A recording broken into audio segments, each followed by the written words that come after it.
ಪತ್ರಕರ್ತ ಮಿತ್ರರೇ, ಇಂದು ಒಂದೆರಡು ವಿಷಯಗಳನ್ನು ತಮ್ಮ ಎದುರುಗಡೆ ಹಂಚ್ಕೊಳ್ಳಿಕ್ಕೆ ಬಂದಿದ್ದೀವಿ. ಮೊದಲನೇದಾಗಿ ಗುಲ್ಬರ್ಗಾ ವಿಶ್ವವಿದ್ಯಾಲಯ ಕಳೆದ ಏಪ್ರಿಲ್ 30ರಂದು 281 ಆ ವಿಶ್ವವಿದ್ಯಾಲಯದಲ್ಲಿ ಕಾರ್ಯನಿರ್ವಹಿಸ್ತಾ ಇರುವಂತಹ ಕಾರ್ಮಿಕರನ್ನು ಕೆಲಸದಿಂದ ಏಕಾಏಕಿ ವಜಾ ಮಾಡಿದ್ದಾರೆ.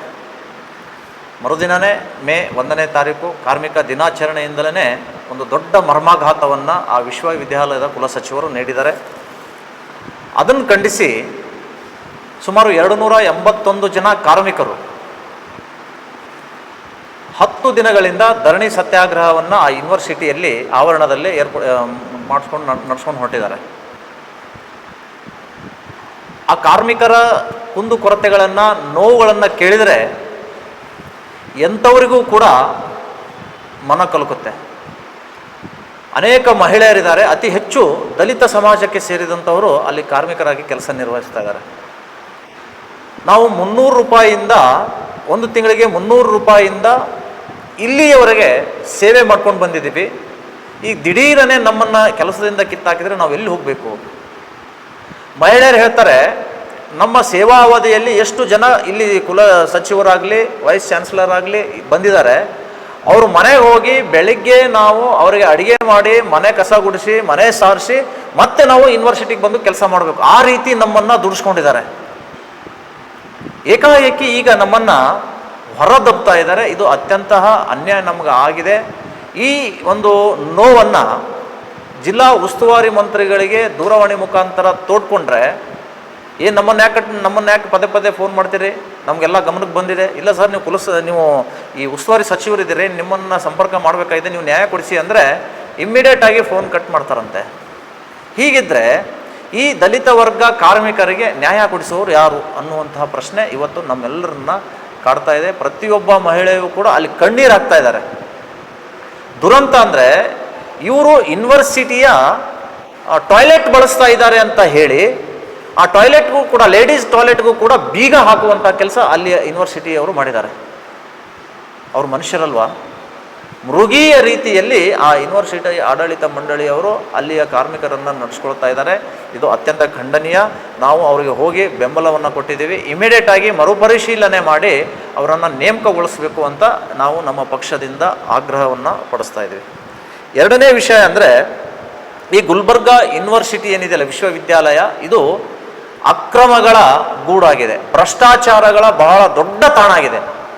ಸುಮಾರು 11 ಕೋಟಿ ರೂಪಾಯಿ ಅಕ್ರಮ ಆದರೂ ಕೂಡ ಇಲ್ಲಿಯವರೆಗೆ ತನಿಖೆ ಅನ್ನುವಂಥದ್ದು ಮರೀಚಿಕೆ ಆಗಿದೆ.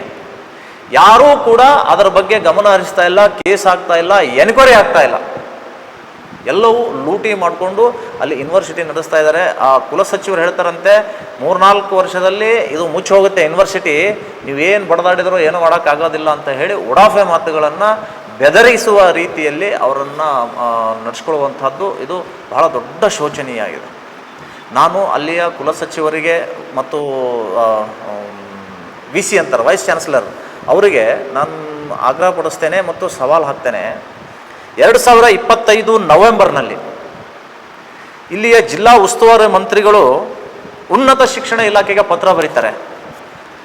ಯಾಕೆ ಅಂತ ಕೇಳಿದರೆ, ಅವರ ಆಪ್ತನಾಗಿರುವಂತಹ ನಿಂಗಣ್ಣ ಜಿ ಕಣ್ಣೂರ್ ಇವರು ದೈಹಿಕ ವಿಭಾಗದ ಶಿಕ್ಷಕರಲ್ಲಿ.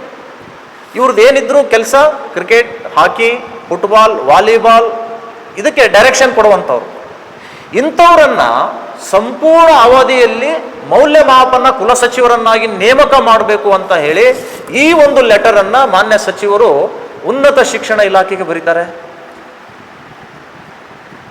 ನಂಬರ್ 2, ಇವರ ಶಿಫಾರಸನ್ನು ಆಧರಿಸಿ ಸರ್ಕಾರದ ಕಾರ್ಯದರ್ಶಿ ಉನ್ನತ ಶಿಕ್ಷಣ ಇಲಾಖೆಯವರು ಇಲ್ಲಿಯ ಕುಲಸಚಿವರಿಗೆ ಪತ್ರ ಬರೀತಾರೆ. ಇವರು ದೈಹಿಕ ವಿಭಾಗದ ಶಿಕ್ಷಕರಿದ್ದಾರೆ, ಇವರನ್ನು ಮೌಲ್ಯಮಾಪನ ಕುಲಸಚಿವರನ್ನಾಗಿ ಮಾಡಲಿಕ್ಕೆ ಬರುತ್ತಾ ಅಂತ ಹೇಳಿ, ಮತ್ತು ಇವ್ರ ಮೇಲೆ ಏನಾದರೂ FIR ಆಗಿದೆ ಅಂತ ಮಾಹಿತಿ ಕೇಳ್ತಾರೆ. ನಂಬರ್ 3 ಪೇಜ್ನಲ್ಲಿ ಇಲ್ಲಿಯ ಗುಲ್ಬರ್ಗಾ ಕುಲಸಚಿವರು ಪತ್ರ ಬರೀತಾರೆ. ಅದೇ ಫೆಬ್ರವರಿ 2ನೇ ತಾರೀಕು 2026ರಂದು. ದೈಹಿಕ ಶಿಕ್ಷಣ ವಿಭಾಗದ ಇವರನ್ನು ನಿಂಗಪ್ಪಾಜಿ ಕಣ್ಣೂರವರನ್ನು ಮೌಲ್ಯಮಾಪನದ ಕುಲಸಚಿವರನ್ನಾಗಿ ಮಾಡಲು ಅವಕಾಶ ಇರುವುದಿಲ್ಲ, ಇದು ವಿಶ್ವವಿದ್ಯಾಲಯದ ನಿಯಮ ಅಂತ ಹೇಳಿ ಪತ್ರ ಬರೀತಾರೆ. ಮತ್ತೆ ಇವ್ರ ಮೇಲೆ ನಂಬರ್ 4 ಪೇಜ್ ಕರ್ನಾಟಕ ಲೋಕಾಯುಕ್ತದಲ್ಲಿ ಒಂದು ಪ್ರಕರಣ ಇದೆ ಅಂತಲೂ ಕೂಡ ಬರೀತಾರೆ. ಇಷ್ಟೆಲ್ಲ ಇದ್ದಾಗಿಯೂ ಕೂಡ ದೈಹಿಕ ಶಿಕ್ಷಕರನ್ನ ಇವರು ವಿಶ್ವವಿದ್ಯಾಲಯದ ಮೌಲ್ಯಮಾಪನ ಅಂದರೆ ಏನದು ಮೌಲ್ಯಮಾಪನ? ಒಂದು ವಿದ್ಯಾರ್ಥಿಗಳ ಭವಿಷ್ಯವನ್ನ ನಿರ್ಧಾರ ಮಾಡುವಂತಹ ಸ್ಥಾನ ಅದು. ಅಂಥ ಸ್ಥಾನಕ್ಕೆ ಇವರು ಇಂಥವರನ್ನ ಕೂಡಿಸಿದ್ದಾರೆ ಅಂದರೆ ಇದು ನಮ್ಮ ಗುಲ್ಬರ್ಗ ಯೂನಿವರ್ಸಿಟಿಯ ದೌರ್ಭಾಗ್ಯ. ಎಷ್ಟೋ ದಡ್ಡರು ಕೂಡ ಅಲ್ಲಿ ಪಾಸ್ ಆಗಿದ್ದಾರೆ ಅನ್ನುವಂತಹ ಗುಮಾನಿ ಇದೆ. ನಮ್ಮ ಜಿಲ್ಲೆಯಲ್ಲಿ ಹೇಗಾಗಿದೆ ಅಂದರೆ ಆನೆ ನಡೆದದ್ದೇ ದಾರಿ, ಯಾರೂ ಪ್ರಶ್ನೆ ಮಾಡುವ ಹಾಗಿಲ್ಲ. ಇಲ್ಲೀಗಲ್ ಆಗಿರುವಂತಹ ವ್ಯಕ್ತಿಗಳಿಗೆ ಲೀಗಲ್ ಆಗಿ ಅವರನ್ನು ನೇಮಿಸುವಂತಹ ಕೆಲಸ ಇಲ್ಲಿಯ ಮಂತ್ರಿಗಳು ಮಾಡ್ತಾ ಇದ್ದಾರೆ. ಅಲ್ರಿ, ನಿಮಗೆ ತಿಳಿಯೋದಿಲ್ಲ, ಸಂವಿಧಾನ ಹೇಳ್ತೀರಿ, ಅಂಬೇಡ್ಕರ್, ಬುದ್ಧ, ಬಸವಣ್ಣರ ತತ್ವ ಹೇಳ್ತೀರಿ. ಮೂರೂ ತತ್ವಕ್ಕೆ ವಿರೋಧವಾಗಿ ಇವತ್ತು ಇವರನ್ನು ನೀವು ಮೌಲ್ಯಮಾಪನದ ಕುಲಸಚಿವರನ್ನಾಗಿ ಮಾಡಿದ್ದು ಅತ್ಯಂತ ಖಂಡನೀಯ. ನಮ್ಮ ಮಂತ್ರಿಗಳ ಲೆಟ್ರು ಅಕ್ರಮಕ್ಕೆ ಹೋಗ್ತಾ ಇದ್ದಾವೆ ಹೊರತು ಸಕ್ರಮಕ್ಕೆ ಯಾವುದು, ಒಳ್ಳೆಯದಕ್ಕೆ ಯಾವುದೋ ಲೆಟರ್ ಇವರು ಕೊಡ್ತಾ ಇಲ್ಲ. ಮುಜರಾಯಿ ವ್ಯಾಪ್ತಿಯಲ್ಲಿರುವಂಥ ದಂಡಗುಂಡ ಬಸವಣ್ಣನ ದೇವಸ್ಥಾನವನ್ನ ಟ್ರಸ್ಟಿಗೆ ಬಿಟ್ಕೊಡಿ ಅಂತ ಇವರು ಲೆಟರ್ ಬರೆದ್ರು. ಇದು ನಿಯಮ ಬಾಹಿರ ಅಲ್ವಾ? ಬೇರೆಯೊಬ್ಬರಿಗೆಲ್ಲ ಉಪದೇಶ ಮಾಡ್ತೀರಿ, ಮಾಡೋದೆಲ್ಲ ಅನಾಚಾರ, ಮನೆ ಮುಂದೆ ಬೃಂದಾವನ ಹೇಳ್ತೀರಿ ನೀವು.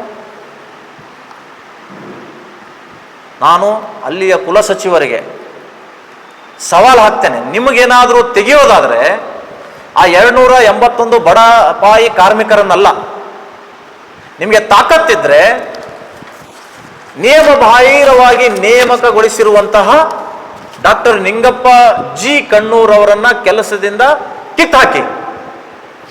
ಆವಾಗ ನಿಮ್ಮ ದಕ್ಷತೆ, ನಿಮ್ಮ ಪ್ರಾಮಾಣಿಕತೆಯನ್ನು ನಾವು ಮೆಚ್ಚುತ್ತೇವೆ. ಅದೆಲ್ಲ ಬಿಟ್ಟು ಗುಬ್ಬಿ ಮೇಲೆ ಬ್ರಹ್ಮಾಸ್ತ್ರವನ್ನ ನೀವು ಪ್ರಯೋಗಿಸಿದ್ದು ಅತ್ಯಂತ ಶೋಚನೀಯ ಸ್ಥಿತಿ ತಲುಪಿದೆ. ನಮ್ಮ ಕಲಬುರಗಿಯಲ್ಲಿ ಅತ್ಯಂತ ದುರಾಡಳಿತ ನಡೀತಾ ಇದೆ ಅನ್ನೋದಕ್ಕೆ ಇದೇ ಸಾಕ್ಷಿ.